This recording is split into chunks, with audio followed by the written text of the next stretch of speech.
Don't disappear from class. They actually come to shoot me, so we all know they're never. Ka pai. Ko taku mahi, he tūhonohono i au ki taku reo, he whakahoki mai i au, me waku uri, me waku hoa, me rātou mā kei te hia ako i te reo.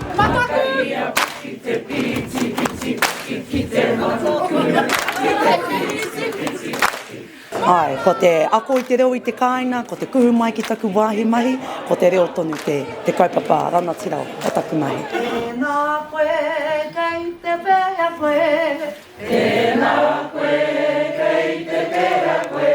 Taku tauira i te pōra. I heard something on the radio, very beautiful. Ao te pō, pō te ao. What does that mean? Well, it can mean a lot of things. So, hei tauira paipea, ko aku tamari ki tēnā. Ne, ka hara mai ki awanui te ata, ko te pō, kai awanui tonu. Ki pō he katoa hau, ko awanui ārani, he marae nōku. Hei, nō muri mai ka mūhio, he pari wānana ke tēnei. Nā te mea ko mātai nā tamariki i whai i wa maua mātua ki te mahi. Ne, hea tēnei mea te mahi, kei te whakaako i te reo, kei te waiata, kei te mihi, kei te ahara, kei te mahi iwi nei mahi.